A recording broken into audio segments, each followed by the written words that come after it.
गीता में अर्जुन को स्वयं भगवान कह रहे हैं कि उस परमेश्वर की शरण में जा, उसके लिए उन संतों के पास जा जो तत्वदर्शी हो। इसी प्रकार हजरत मोहम्मद को उनका अल्लाह कह रहा है कि कोई और पूर्ण परमात्मा है। उसको पाने के लिए उन तत्वदर्शी संत की तलाश कर। वो प्रभु कौन है, ये जानने के लिए कृपया अवश्य सुनिए जगत गुरु तत्वदर्शी संत रामपाल जी महाराज के अमृत वचन।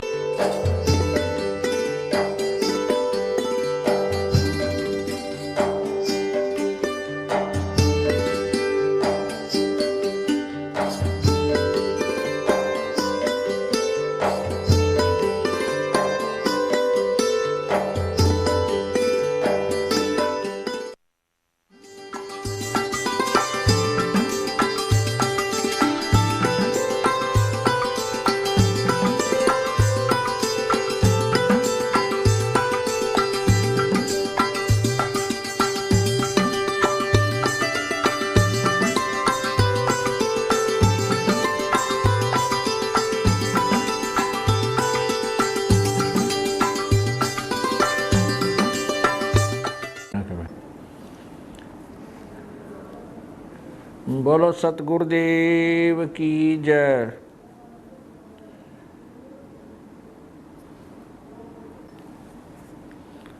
बोलो सतगुरुदेव की जय। बंदी छोड़ कबीर साहेब की जय। बंदी छोड़ गरीबदास जी महाराज की जय। स्वामी रामदेवानंद जी गुरु महाराज की जय। सर्व संतों की जय, सर्व भक्तों की जय, धर्मी पुरुषों की जय, श्री काशी धाम की जय, श्री छुडानी धाम की जय, श्री करौथा धाम की जय, श्री बरवाला धाम की जय। सत साहिब गरीब नमो नमो सत्य पुरुष को नमस्कार गुरु की नहीं। सुर नर मुनि जन साधुआं संतों सर्वसदी नहीं। सतगुरु साहिब संत सब डंडो तम प्रणाम। आगे पीछे मध्य हुए तिनको जा कुर्बान। नर आकार निर्विषम काल जाल वै भंजनम। निर्लेपम निज निर्गुणम अकल अनुबेशुंधुनम। सोहम सुरति समापतम सकल समाना नीरतलह। उज्ज्वल हिरंबर हरदमम बेपरवा अथा है। वार पार नामद्यतम। गरीब जो सुमरे सिद्ध होई गणनायक गलताना। करो अनुग्रह सोई पारस पद परवाना। आदि गणेश मनाऊं गणनायक देवन देवा। चरण कमल लो लाऊं आदि अंत करूं सेवा। परम शक्ति संगीतम ऋषि दाता सोई। अवगत गुण अतीतम सत्य पुरुष निर्मोही। जगदम्बा जगदीशम मंगल रूप मुरारी। तन मन अर्पों शीसम भक्ति मुक्ति भंडारी। सुर नर मुनि जन ध्यावें ब्रह्मा विष्णु महेशा।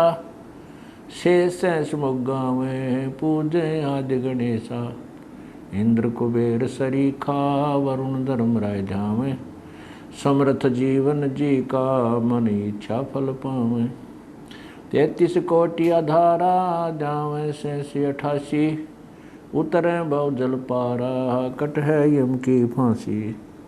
33 कोटि आधारा ध्यावें 88। उतरे भव जल पारा कट है यम की फांसी। सत साहिब कर जोरूं विनती करूं धरूं चरण पर शीस। गुरु राम देवानंद जी महाराज ने दियो नाम बख्शीश।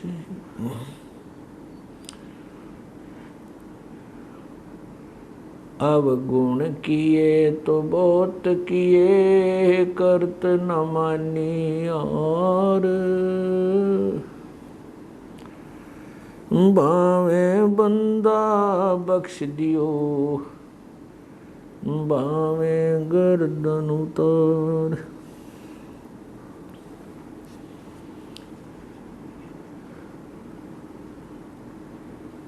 पूर्ण ब्रह्म कृपा निदान, सुन के सो करतार।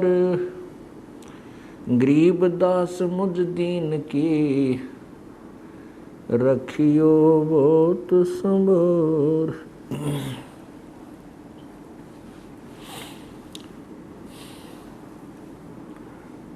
आज आपके समक्ष एक महर्षि दानंद सरस्वती जी द्वारा रची पुस्तक सत्यार्थ प्रकाश को पढ़कर सुनाते हैं।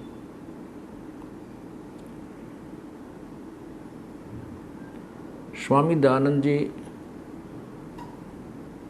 आर्य समाज के प्रवर्तक हैं और आर्य समाज के श्रद्धालु सत्यार्थ प्रकाश को अद्वितीय ज्ञान युक्त पुस्तक मानते हैं और उनका ये भी कहना है कि सत्यार्थ प्रकाश नामक पुस्तक ये आर्य समाज की रीढ़ की हड्डी है। अर्थात उनका कहना है कि सत्यार्थ प्रकाश में जो भी ज्ञान लिखा है वो शिरोधार्य है, जिसका आर्य समाज को पालन करना चाहिए। अब सबसे पहले सत्यार्थ प्रकाश के समोल्लास संख्या 4 में आपको स्वामी दयानंद जी का ज्ञान, उनका आदेश जो आर्य समाज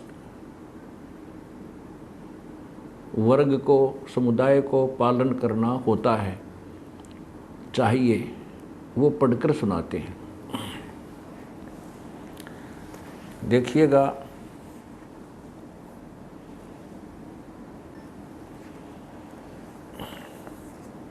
देखिएगा ये सत्यार्थ प्रकाश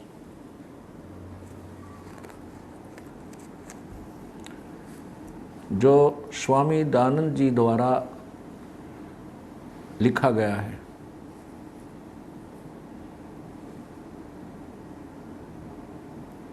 नीचे देखिए,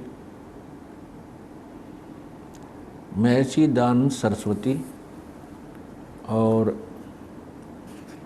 ये इनका चित्र ऊपर से देखिए, अथ सत्यार्थ प्रकाश है। महर्षि दयानंद सरस्वती स्वामी विरचित है। नीचे देखिएगा, प्रकाशक है वैदिक यति मंडल, दयानंद मठ, दीना नगर, पंजाब। और ये कहाँ से छपा है ये भी देखिए, यहाँ से देखिए। प्रकाशक है वैदिक यति मंडल, दयानंद मठ, दीना नगर, पंजाब। नीचे देखिए, स्वामी ओमानंद सरस्वती के सहयोग से प्राचार्य लागत से भी कम, मूल्य 25 रुपये। नीचे देखें, ये है, नीचे देखें, आचार्य प्रिंटिंग प्रेस, मुद्रक हैं आचार्य प्रिंटिंग प्रेस, दयानंद मठ, गोहाना मार्ग, रोहतक। ये दयानंद मठ रोहतक से छपी है और ये कौन से सन में छपी है ये यहाँ लिखा है, ईस्वी सन 17 जून 2000 में। और अब देखिए इसका चतुर्थ समोल्लास, चतुर्थ समोल्लास, ये चौथा समोल्लास। इसमें विवाह के विषय में स्वामी जी ने कहा है, नीचे देखिएगा, जो कन्या माता के कुल की 6 पीढ़ियों में न हो और पिता के गोत्र की न हो, उस कन्या से विवाह करना उचित है।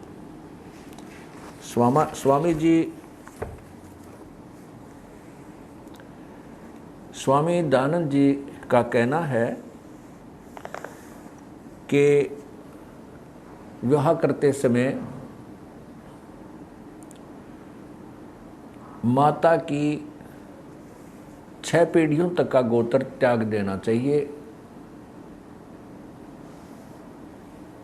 ये आप विचार करना, क्या ये संभव है कि 6 पीढ़ी माता के गोत्र की छोड़कर क्या बच्चों का विवाह हो सकता है? ये समाज ने स्वयं फैसला करना है। अब देखिएगा दूसरे विचार स्वामी जी के विवाह के विषय में। ये वही सत्यार प्रकाश, और ये देखिएगा समोल्लास, चतुरथ समोल्लास, और प्रश्न नंबर यह है 70, नीचे आइए, यहाँ पर नीचे आइएगा। ये कहा है कि चाहे कितने ही धन धान्य, गाय, अजा, हाथी, घोड़े, राज्यश्री आदि से समृद्ध ये कुल हों, तो भी विवाह संबंध में निम्न 10 कुलों का त्याग कर दें।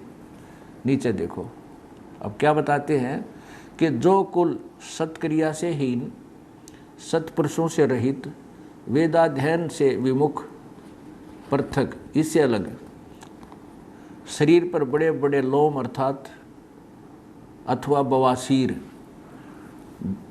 क्षय, दम, खांसी, आमाशय, मिर्गी, श्वेत कुष्ठ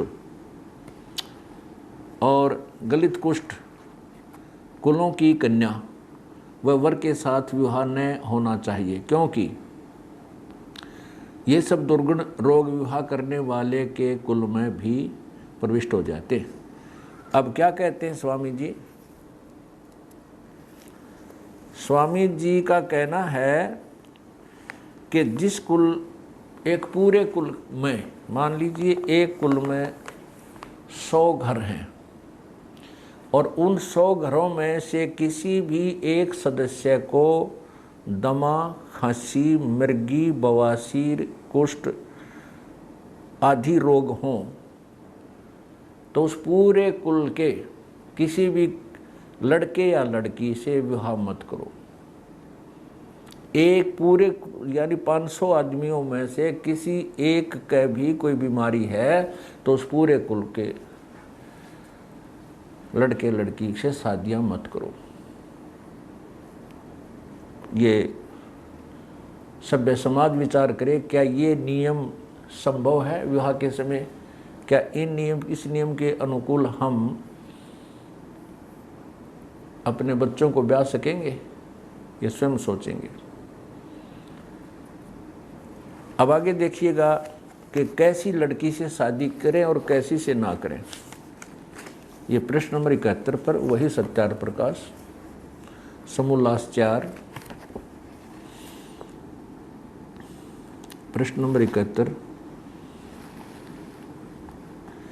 जो लड़की न पीले वर्ण वाली न अधिकांगी अर्थात पुरुष से लंबी चौड़ी, अधिक बल वाली, घनी तगड़ी और रोग युक्त, न लोम रहित न बहुत लोम वाली, बड़े बाल भी ना हो और बाल बिल्कुल बाल ना हो या बहुत बाल हो, उनसे भी नहीं करनी। न बकवाद करने वाली और न भूरे नेत्र वाली, भूरे नेत्र वाली से भी, देखिएगा ये लिखा भूरे नेत्र वाली, इनसे शादी नहीं करनी चाहिए। कैरी आँखें वाली हो तो नहीं शादी करनी चाहिए। फिर क्या लिखा है कि जिनके नाम गंगा, जमुना यानी सरस्वती आदि नदी नाम वाली, जिसके नदियों के ऊपर नाम हो, जैसे गंगा, जमुना स्वामी जी ने लिखा है, तो उसमें सरस्वती, कावेरी आदि भी आ गई। इन नामों वाली लड़की से ब्याह नहीं करना चाहिए। नीचे देखो, हिमालय, पार्वती आदि, यहाँ लिख रहा है पर्वत, विंध्या यानी पर्वत नाम वालियों से नहीं करे, विंध्या, हिमालय, पार्वती आदि भी नाम हो तो विवाह नहीं करना चाहिए। आगे देखिएगा, काली, चंडी नाम वाली कन्या के साथ विवाह नहीं करना चाहिए। आज नीचे देखो, फिर कैसी से करना चाहिए?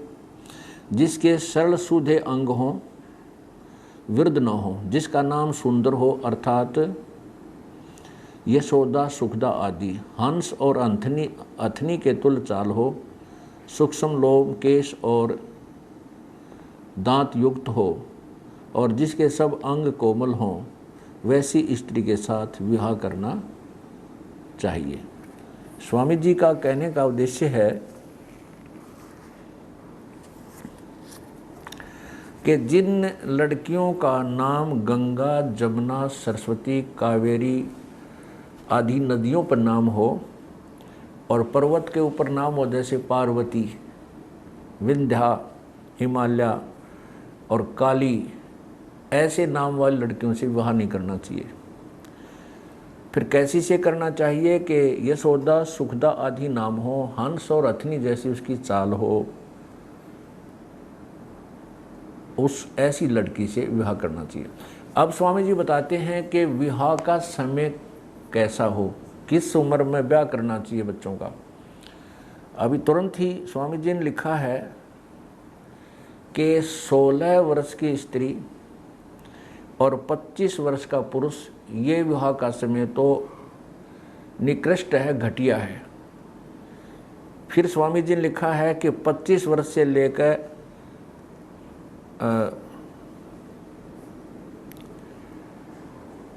16 वर्ष से लेकर 24 वर्ष तक कन्या। आप स्वयं एक बार पढ़ कर देखिएगा, ये वही सत्यार प्रकाश समोल्लास नंबर 71, पृष्ठ 71 है, नंबर नीचे देखिए।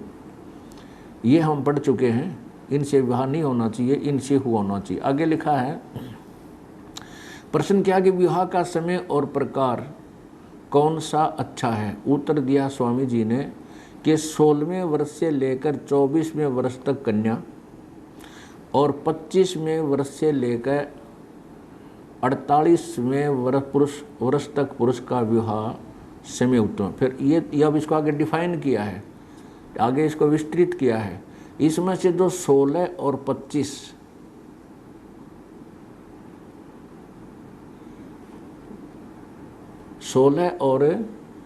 इसमें से 16 और 25 में विवाह करे तो निकृष्ट है, यानी 16 वर्ष का पुरुष और 16 वर्ष की कन्या। ये देखिएगा, इसमें 16 और 25 यानी 16 वर्ष का पुरुष और 16 वर्ष की कन्या और 25 वर्ष का पुरुष का विवाह तो निकृष्ट है।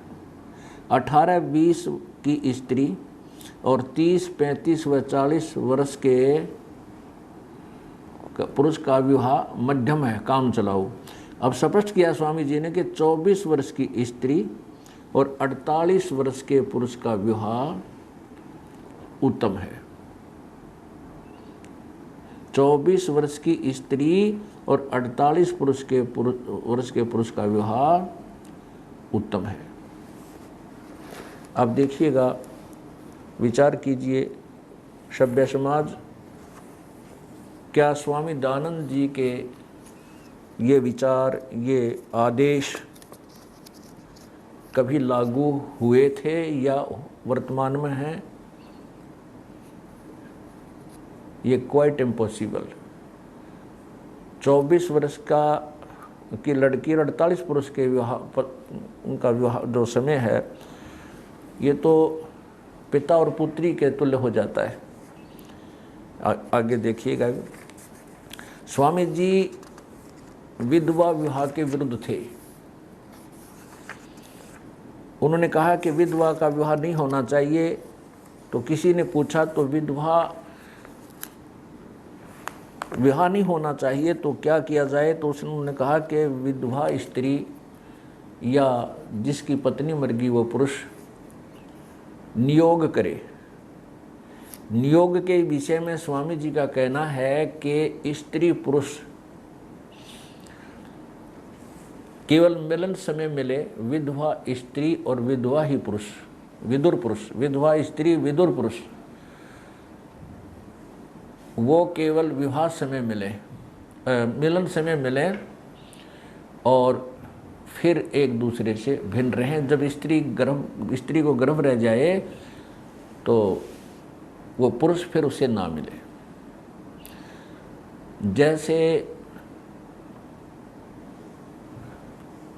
जैसे भैंस को या किसी भी मादा पशु को उसके पास ले जा कर के नर पशु के पास जा कर के गर्भवती करवाते हैं, ऐसा तरीका बताया है स्वामी दयानंद जी ने कि विधवा का पुनर्विवाह करने से तो उसका पतिव्रता धर्म नष्ट हो जाएगा और वो स्त्री 11 पुरुषों तक वो विधवा नियोग कर सकती है, अर्थात वो पशु तुल्य कर्म से गर्भ धारण कर सकती है। तो उससे उसका पतिव्रता धर्म बचा रहेगा। महर्षि जी के कहने का ये तात्पर्य है। और फिर नियोग अर्थात केवल गर्भ धारण किन किन कुलों में होना चाहिए, उन्होंने लिखा है कि शूद्र तो किसी तरह किसी से भी कर ले, उसको तो कोई प्रतिबंध नहीं है। 3 कुलों में ब्राह्मण, वैश्य और क्षत्रिय। इसके विषय में बताया है कि ब्राह्मणी जो है केवल ब्राह्मण से ही नियोग करे और वैश्य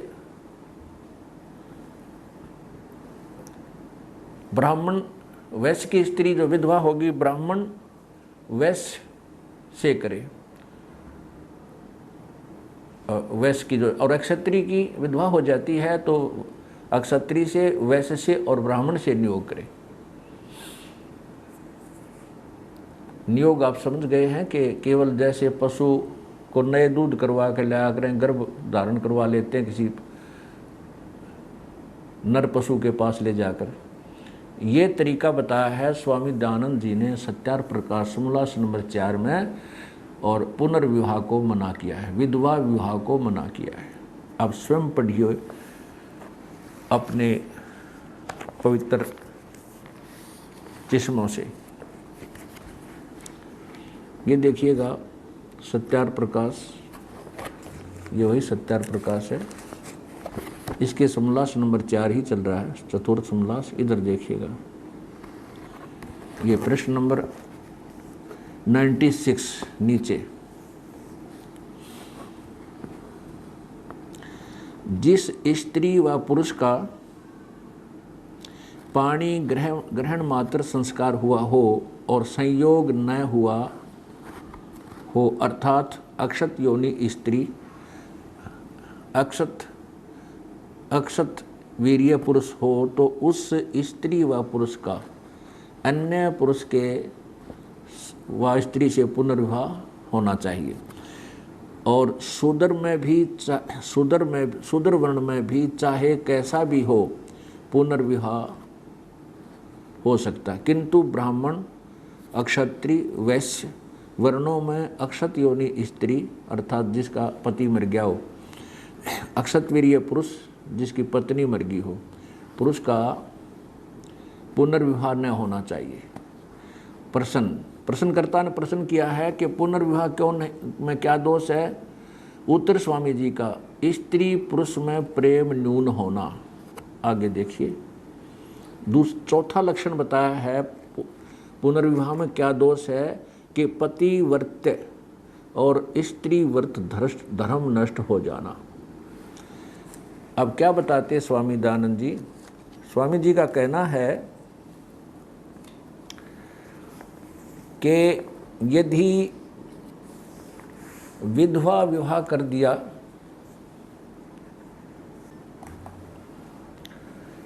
यदि विधवा का विवाह कर दिया जाए तो उसका पतिव्रत्य धर्म नष्ट हो जाए। और इसी प्रकार यदि विधुर का अर्थात जिसकी पत्नी मर गई उसका पुनर्विवाह किया जाए तो उसका क्षत्रिय व्रत ये नष्ट हो जाएगा। पुनर्विवाह करने से तो स्त्री का पतिव्रता धर्म नष्ट हो जाएगा, स्वामी जी कह रहे हैं, और वो 11 पुरुषों तक नियोग कर सकती है, वो पशु तुल्य कर्म कर सकती है। देखिएगा इसी सत्यार्थ प्रकाश के प्रश्न नंबर 101 पर। ये देखिएगा, सत्यार्थ प्रकाश समूलास नंबर 4, और यहाँ देखिएगा 101 पृष्ठ पे प्रश्न, एक स्त्री व पुरुष कितने नियोग कर सकते हैं और विवाहित नियुक्त पतियों का क्या नाम होता है? उत्तर देते स्वामी जी, नीचे देखिएगा। इस इमाम तविंद्र इस मंत्र में 11वें पुरुष तक स्त्री नियोग कर सकती है, वैसे पुरुष भी 11वीं स्त्री तक नियोग कर सकता है। स्वामी जी का कहना है कि यदि विधवा का पुनर्विवाह कर दिया तो उसका पतिव्रता धर्म नष्ट हो जाएगा, इसलिए उसको नियोग करें। नियोग का तात्पर्य बता दिया स्वामी जी ने कि केवल वो मिलन समय मिले। अभी आपको दिखाते हैं पूरा प्रकरण, नियोग किस प्रकार करना चाहिए। वो स्त्री पुरुष केवल जो विधवा हैं और विधुर हैं वो केवल मिलन समय मिले, और जब स्त्री को गर्भ रह जाए तो वो पुरुष उस स्त्री से नहीं मिले, और वो स्त्री अकेली संतान की परवरिश करे। और जो विधुर है, वो स्त्री किसी विधवा स्त्री के साथ अपने लिए भी संतान पैदा कर सकता है, उस विधवा के गर्भ धारण करवा दे, और उस संतान को वो स्त्री अकेली 3 वर्ष तक पालन पोषण करके उस पुरुष को दे देगी। अब पहले तो ये विचार करें कि अकेली स्त्री जिसका पति साथ नहीं है वो कैसे बच्चों का पालन कर सकती है, और फिर 3 वर्ष तक पाल के वो अपने एक बच्चे को और उस थर्ड पर्सन को जो कहीं और अन्य स्थान पर रहता है वो कैसे दे देगी, और 3 वर्ष तक पालेगी कैसे? ऐसे एक विधवा स्त्री 11 पुरुषों के एक 2 बच्चे पाल सकती है, यानी 11 पुरुषों तक नियोग कर सकती है, और उनके लिए प्रत्येक के लिए 2 बच्चे पैदा करके पाल के पोष के उनसे गर्भ धारण करवा उनको दे दे, और 2 अपने लिए रख सकती है। ये है स्वामी जी का सत्यार्थ प्रकाश में समाज सुधार और विवाह का प्रकरण। अब आप अपनी आंखों से पढ़िएगा।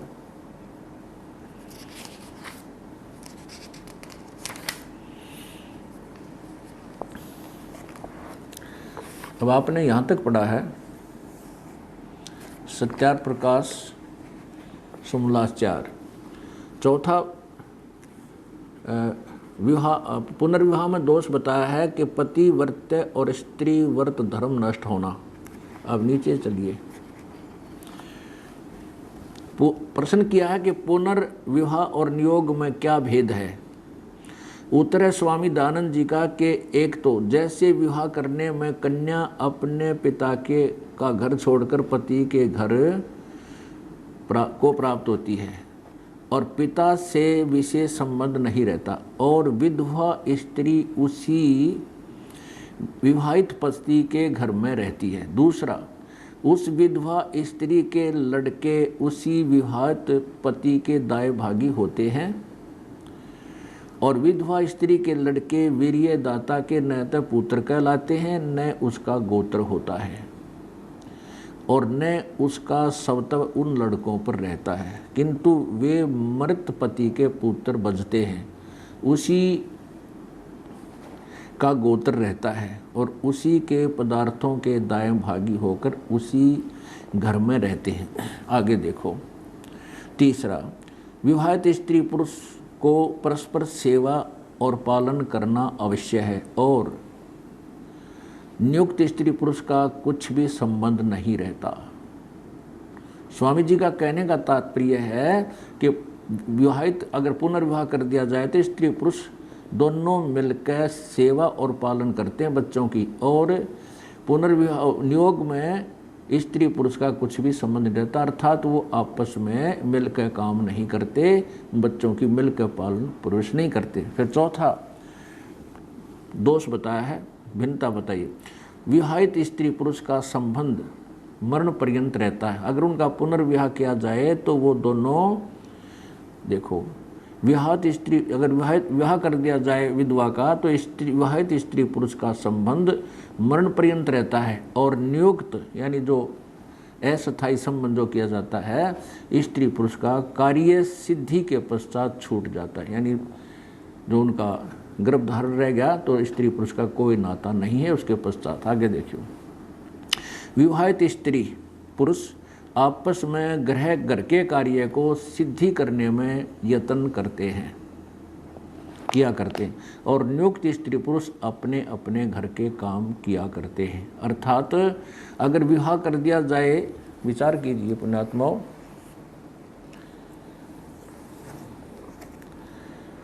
स्वामी दयानंद जी का कहने का तात्पर्य है कि जब यदि पुनर्विवाह कर दिया विधवा का तो उसमें तो वो दोनों मिलकर काम करते हैं, बच्चों का पालन पोषण भी मिलकर करते हैं। इसलिए और नियुक्त जो नियोग किया जाता है उसमें स्त्री पुरुष का संबंध केवल इतना ही है, जब उनका कार्य सिद्ध हो जाए अर्थात उनका गर्भ रह जाए, फिर वो अपने अपने घर में काम करें। और वो इससे सिद्ध है कि वो स्त्री अकेली ही बच्चों की परवरिश करे जो विधवा होगी। विचार आपने करना है, ये नियम पालन के योग्य हैं या नहीं। आगे देखिएगा,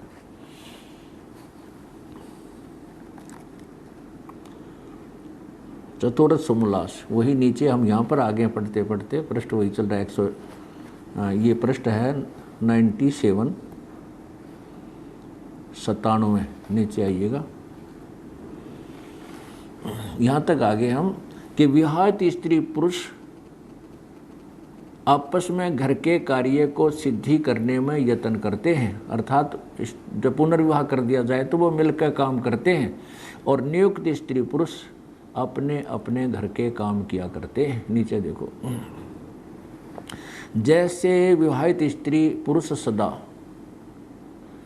संग रहते हैं वैसे नियुक्त स्त्री पुरुष का व्यवहार नहीं है, किंतु बिना ऋतुदान समय वे इकट्ठे न हों, केवल यानी संभोग के समय इकट्ठे हों, इसका स्पष्ट वर्णन, फिर अपने अलग अलग।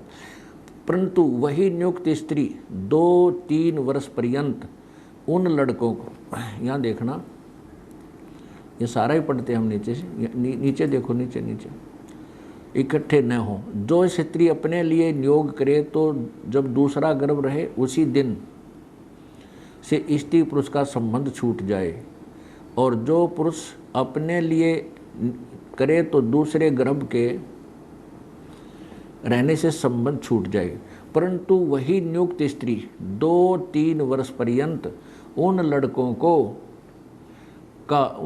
का पालन करके नियुक्त पुरुष को दे देवे।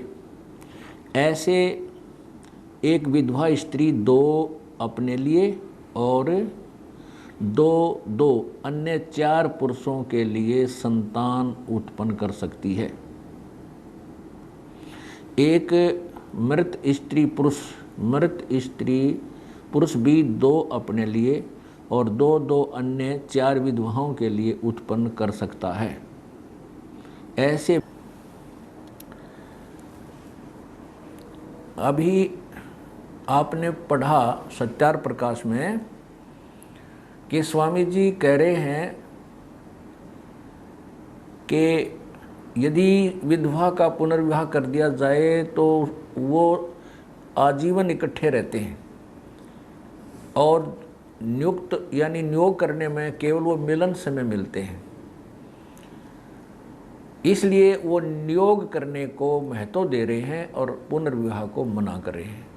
और उन्होंने स्पष्ट किया है कि एक स्त्री दूसरे जो है पुरुष के लिए भी एक विधुर के लिए 2 संतान पैदा करके 2 या 3 वर्ष पाल के उसको दे दे, और 2 अपने लिए किसी उस जिसकी पत्नी मर गई हो उस विधुर से गर्भ धारण करके और स्वयं ही पालन पोषण करे, 2 बच्चे अपने लिए पैदा कर दे। ऐसे 4 पुरुषों के साथ वो ऐसे संपर्क करके और 2 अपने लिए और 2 उन चारों के लिए कुल 10 बच्चे उत्पन्न एक औरत कर सकती है, उसको अलाउड है। फिर उन्होंने लिखा कि ऐसी एक स्त्री 11 पुरुषों तक भी नियोग कर सकती है, पशु तुल्य कर्म कर सकती है। उसमें किस सतिथि मान ले किसी से ना गर्भ धारण रहा होता हो तो अन्य वो चेंज करती रहे। तो पुण्यात्माओं, ये है महर्षि दयानंद जी का आदेश और सत्यार प्रकाश के पाठकों के लिए कि ऐसे करो, जिसकी लड़की का पति मर जावे तो उसका पुनर्विवाह मत करो। और वो कैसे करे वह पढ़ चुके हैं, दास ना बताए तो अच्छा है। आगे क्या लिखा है,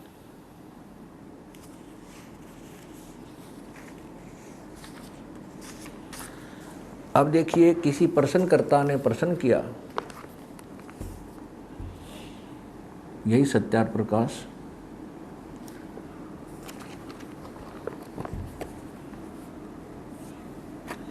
सत्यार चौथुर्थ समोल्लास, चौथा समोल्लास, पृष्ठ 100, इधर आइए 100 पृष्ठ पे, ये 100 पृष्ठ पे नीचे देखिए प्रश्न, जिस विधवा का देवर अर्थात पति का छोटा भाई न हो तो नियोग किसके साथ करे? उत्तर, स्वामी जी देवर की डेफिनेशन बता रहे हैं, देवर के साथ। परंतु देवर का शब्द का अर्थ जैसे तुम समझो वैसा नहीं। देखो यहाँ लिखा है, देवर उसको कहते हैं, स्वामी जी कह रहे हैं देवर उसको कहते हैं जिसको कि जो विधवा का दूसरा पति हो, चाहे छोटा भाई व बड़ा भाई अथवा अपने वर्ण या अपने से उत्तम वर्ण वाला हो, जिससे नियोग करे उसी का नाम देवर है। वह ये है स्वामी दयानंद जी का आदेश। अब देखियो ये 101 पृष्ठ देखिएगा, इसी चतुर्थ समोल्लास का 101 पे। अब स्वामी जी से प्रश्न किया किसी ने कि एक स्त्री व पुरुष कितने नियोग कर सकते हैं और विवाहित नियुक्त पतियों का क्या नाम होता है? यहाँ देखिएगा उत्तर देते स्वामी जी कि जैसे इस मंत्र में 11वें पुरुष तक स्त्री नियोग कर सकती है, वैसे पुरुष भी 11वीं स्त्री तक नियोग कर सकता है। अब देखो ये स्पष्ट हो गया कि नियोग का तात्पर्य है कि विधवा स्त्री किसी स्त्री मृत पुरुष के साथ केवल जो पशु कर्म करते हैं ऐसे कर्म करके गर्भ धारण कर ले, उसके बाद उससे उसका कोई लेना देना नहीं, और वो बच्चे उस पति मरे हुए मृत पति के माने जाएंगे, उसी का गोत्र होगा और उसी के संपत्ति के दाए भागी होंगे।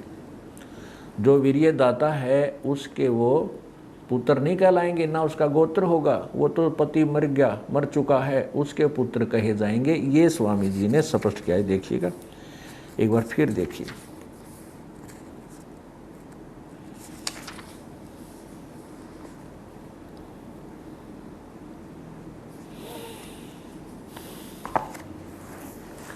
ये देखिए वही सत्यार प्रकाश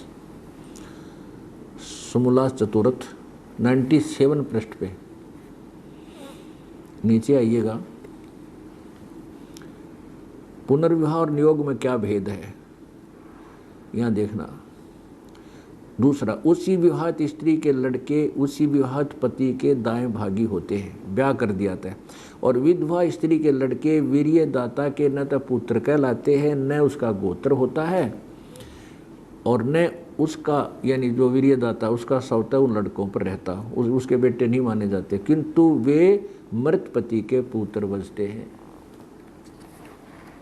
और उसी के दाएं भागी होते, उसी की संपत्ति के, मरे हुए पति की संपत्ति के हकदार होते हैं। कौन?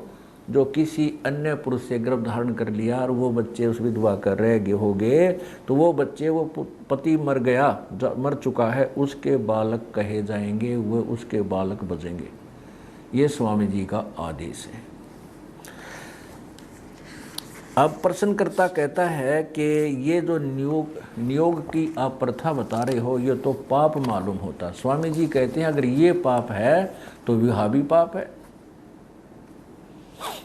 ये है महर्षि दानंद जी के सत्यार प्रकाश में विचार, देखिएगा। यही समोल्लास नंबर, चतुर्थ समोल्लास, इधर देखिए पृष्ठ नंबर 98 पे। नीचे किसी ने प्रश्न किया है, प्रश्न, हमको नियोग की बात में पाप मालूम पड़ता है। तो स्वामी जी का उत्तर है, उत्तर स्वामी जी का, जो नियोग की बात में पाप मानते हो तो विवाह में पाप क्यों नहीं? विवाह में पाप क्यों नहीं?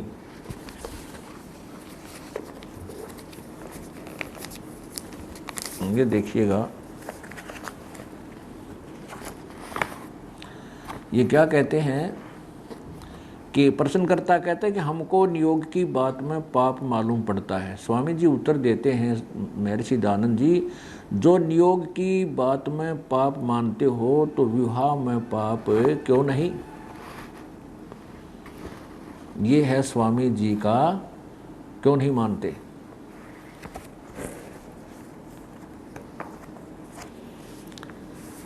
अब स्वामी जी ने कहा है कि यदि तुम इस पशु तुल्य कर्म में, जैसे जिसको नियोग कहा है कि केवल वो स्त्री मिलन समय किसी अन्य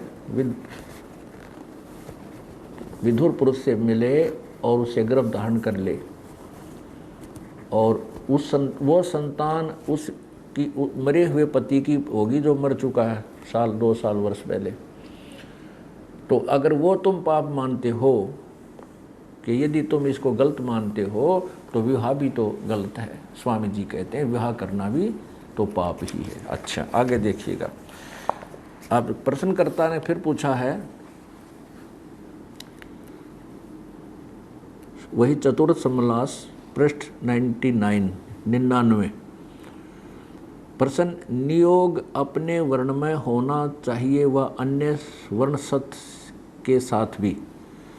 उत्तर स्वामी जी का, अपने वर्ण में व अपने से उत्तम वर्णसत पुरुष के साथ, अर्थात वैश्या स्त्री, वैश्य, अक्षत्रिय और ब्राह्मण के साथ, और अक्षत्रिय और ब्राह्मण, और ब्राह्मणी केवल ब्राह्मण के साथ नियोग कर सकती है। इसका तात्पर्य यह है कि वीर्य सम व उत्तम वर्ण का चाहिए, अपने से नीचे वर्ण का नहीं। ये स्वामी जी का नियोग का प्रकरण, विवाह का प्रकरण बता।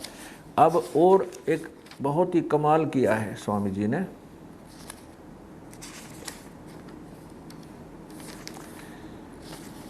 एक और ही कमाल किया है, अब देखिएगा।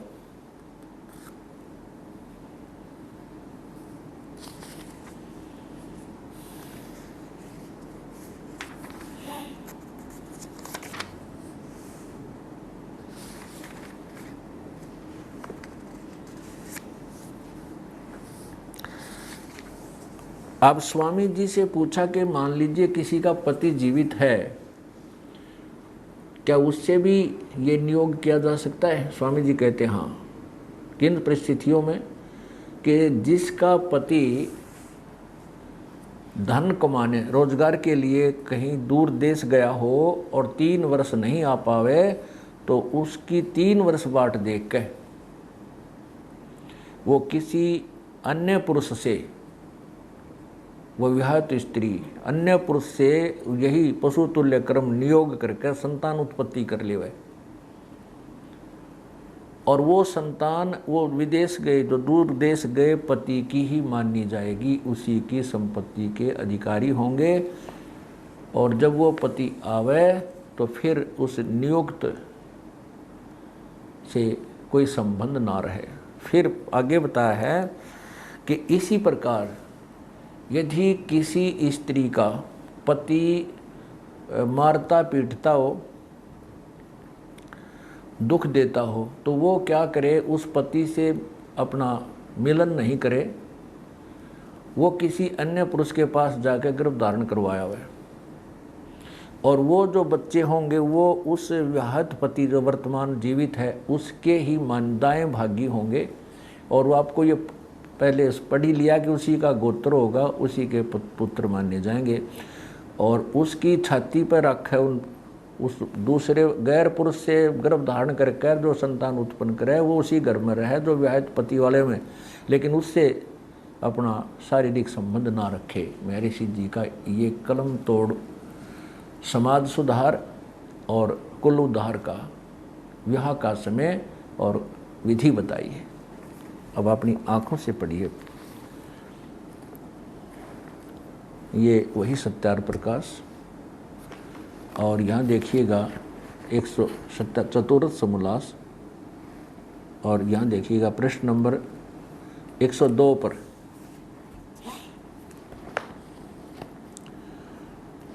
यहाँ पूछा, विवाहित स्त्री जो विवाहित पति धर्म के अर्थ परदेश गया हो तो 8 वर्ष, विद्या के लिए और कीर्ति के लिए गया हो तो 6, और धन आदि यानी रोजगार के लिए गया हो, कमाने के लिए गया हो तो 3 वर्ष तक बाट देख के पश्चात यानी बाद में नियोग करके संतानों उत्पत्ति कर ले। जब विवाहित पति आवे तो नियुक्त पति छूट जावे।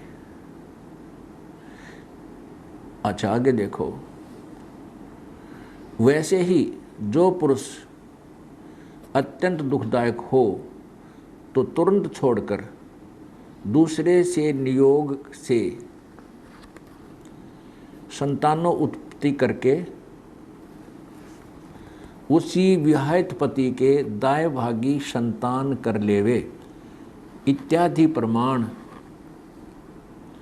और युक्तियों से स्वयंवर विवाह और नियोग से अपने अपने कुल की उन्नति करे। फिर देखिए नीचे, जैसे औरस अर्थात विवाहित पति के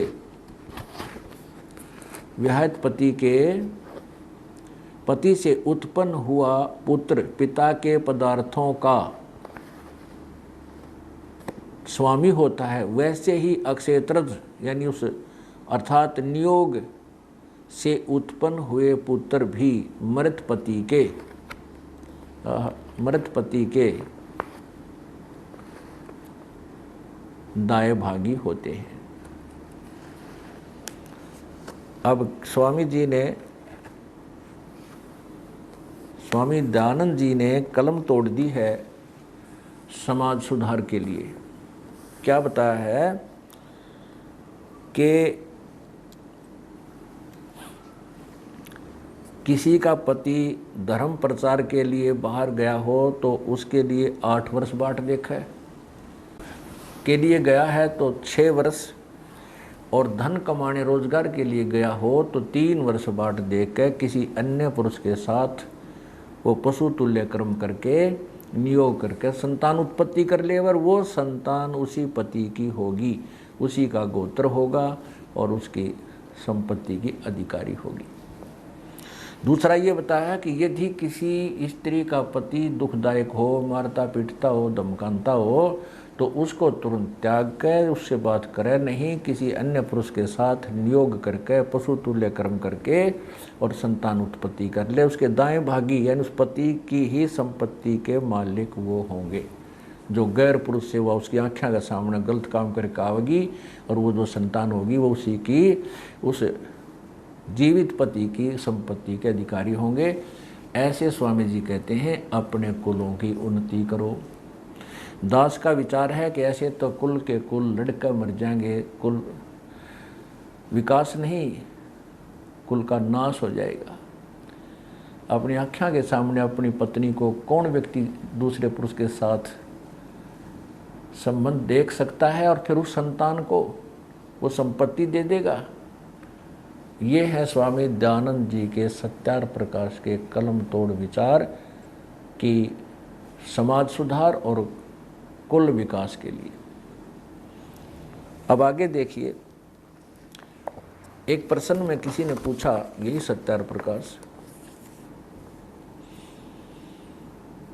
इसके पृष्ठ नंबर वही चतुर्थ समोल्लास पृष्ठ 103 नीचे देखिएगा। प्रश्न क्या है कि जब एक विवाह होगा, एक पुरुष को एक स्त्री और एक स्त्री का एक पुरुष रहेगा, तब स्त्री गर्भवती होवे तो शिथिल रोगिणी अथवा पुरुष दीर्घ रोगी हो तो दोनों की युवावस्था हो, उनसे न रहा जाए तो फिर क्या करें? उत्तर स्वामी जी ने दिया है। इसका प्रत्युत्तर नियोग विषय में दे चुके हैं। और जब गर्भवती स्त्री से 1 वर्ष पर्यंत समागम न करने से समय में पुरुष से न रहा जाए तो किसी विधवा से नियोग करके उसके लिए पुत्रोत्पत्ति उत्पत्ति कर दे। अब विचार करने की बात है, स्वामी जी ने कितनी छूट दे रखी है। और उधर से कहते हैं समाज सुधार ऐसे होगा। स्वामी जी का कहना है कि जब गर्भ रह जाए तो अपनी पत्नी से 1 वर्ष ना मिले, और यदि पुरुष से ना रहा जाए तो किसी विधवा के पास चला जाए।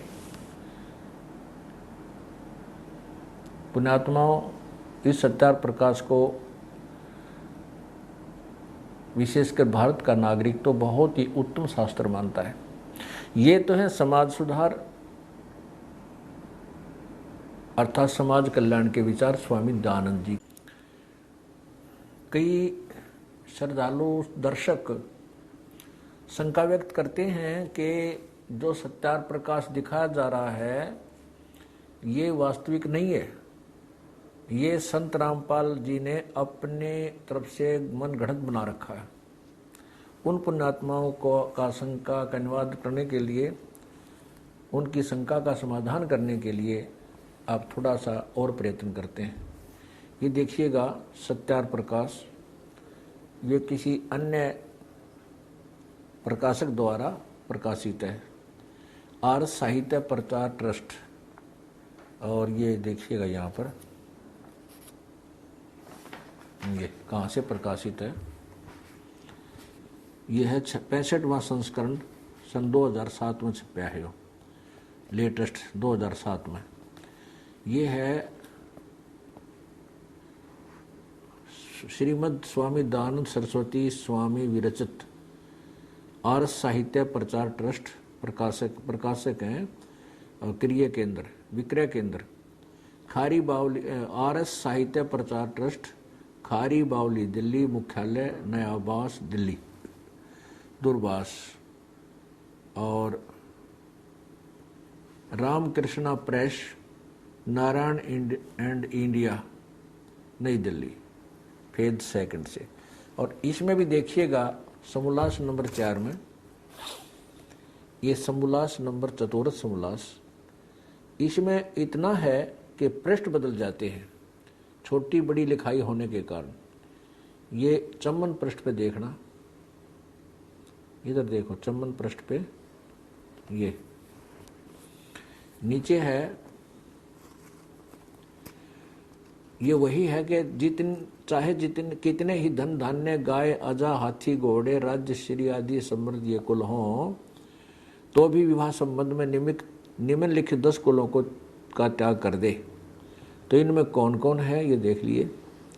जो कुल सत्क्रिया से हीन, सत्पुरुषों से रहित, वेद ज्ञान से विमुख, शरीर पर बड़े बड़े बाल, लोम अर्थात अथवा बवासीर, अक्षयी, दमा, खांसी, आमाशय, मृगी, श्वेतकुट और गलित कुष्ठों से युक्त कुलों की कन्या व वर से विवाह न करना चाहिए। आगे देखो फिर, मोटे मोटे दिखाऊंगा ये इसमें, फिर आप देख सकते हो। भूरे नेत्र वाली लड़की से ब्याह नहीं होना चाहिए, गंगा जमुना मोहन से नहीं होना चाहिए, पार्वती आदि पर्वत वाली नाम से नहीं होना चाहिए, काली आदि भीषण नाम वाली कन्या के साथ विवाह न करना चाहिए। नीचे देखो विवाह का समय कौन सा अच्छा है, ये देखो नीचे यहाँ से देखो 24 वर्ष की स्त्री और 48 पुरुष के पुरुष का विवाह उत्तम है। 24 वर्ष की स्त्री और 48 वर्ष के पुरुष का विवाह उत्तम है। और दिखाते हैं, अब देखिए वो प्रमाण जिसमें स्वामी जी ने विधवा विवाह को मना किया है, जो हम आपको पहले दिखा चुके हैं। अब इस दूसरे प्रकाशक के द्वारा भी प्रकाशित सत्यार प्रकाश में आप स्वयं देखिए। ये है वही चतुर्थ समोल्लास और ये पृष्ठ नंबर इसका है 77। नीचे देखिए, स्त्री पुरुष का बहुविवाह होना योग्य है व नहीं। उत्तर, युगपत न अर्थात एक समय में नहीं। नीचे देखो, जिस स्त्री व पुरुष का पाणी ग्रहण मात्र संस्कार हुआ हो और संयोग न हुआ हो, अर्थात अक्षत योनि स्त्री और अक्षत वीर्य पुरुष हो, उनका अन्य स्त्री व पुरुष के साथ पुनर्विवाह होना चाहिए। अर्थात जिनका सगाई हुई और ब्याह मिलन ना हुआ हो, उनका तो हो सके है, लेकिन अक्षत फिर आगे, किंतु ब्राह्मण क्षत्रिय नहीं होना,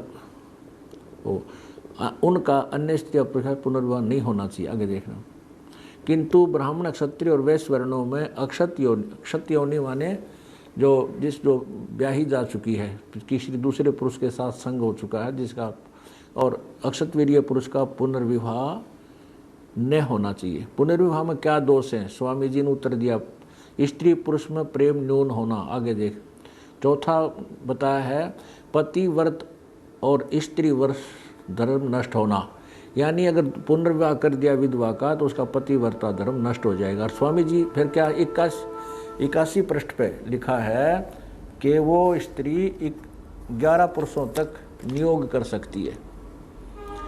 जैसा ये 81 पृष्ठ है, यही चतुर्थ समोल्लास में इस मंत्र में 11वें पुरुष तक स्त्री नियोग कर सकती है, वैसे पुरुष भी 11वीं स्त्री तक नियोग कर सकता है।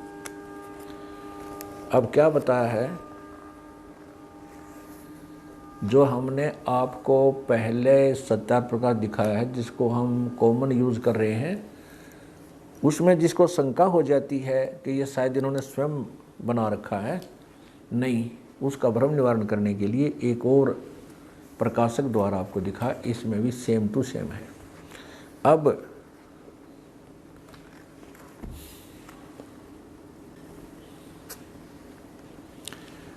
स्वामी जी का एक और करिश्मा आपको दिखाते हैं, वो कितने महाविद्वान थे, इससे आप स्वयं हिसाब लगाओगे।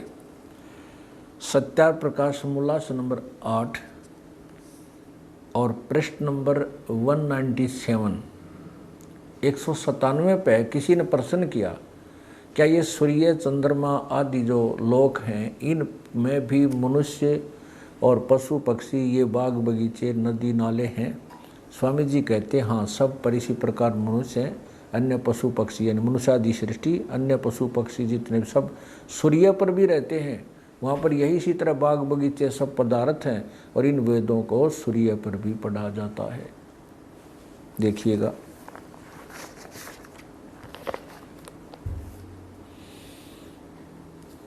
ये वही सत्यार प्रकाश और इसका ये समोल्लास अष्टम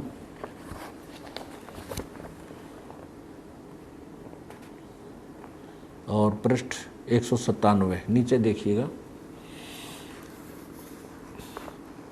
प्रश्न, सूर्य चंद्र तारे क्या वस्तु हैं और उनमें मनुष्य आदि सृष्टि है व नहीं?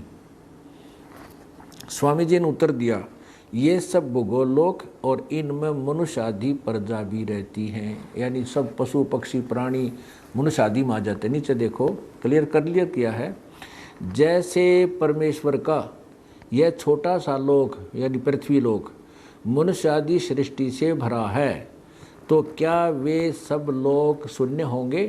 परमेश्वर का कोई भी काम निष्प्रयोजन नहीं होता। तो इतने असंख्य लोकों में यानी सूर्य आदि में, सूर्य पर भी मनुष्य आदि सृष्टि न हो तो सफल कभी हो सकता है?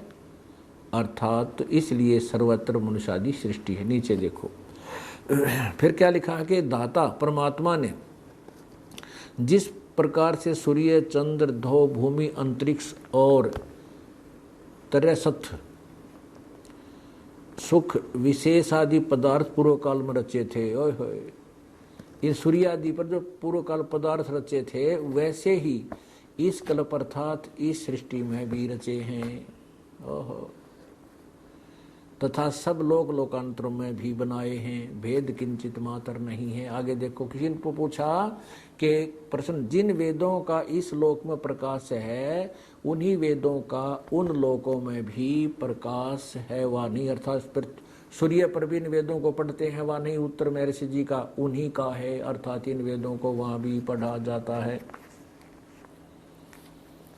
स्वामी जी कह रहे हैं कि परमात्मा ने जैसे पहले इस प्रलय के से पहले सृष्टि रची थी उसमें सूर्य आदि लोक बनाए थे और उनमें ये पदार्थ पहले भी रचे थे, और उस सूर्य आदि पहिया अब भी वह बाग बगीचे, किस्मस, मेवा, मनुखा, दाख, ये सब फल फूल झरने आज भी सूर्य पर रचे हुए हैं और वहाँ पर इन्हीं वेदों को पढ़े जाते हैं। इन्हीं वेदों को पढ़ते हैं वहाँ पर सूर्य पर रहने वाले व्यक्ति। ये है महर्षि दयानंद जी का सत्यार प्रकाश का ज्ञान। आप देख लेना पुण्यात्माओं, यो ज्ञान है या अज्ञान है। सत साहिब क्रोथा कांड का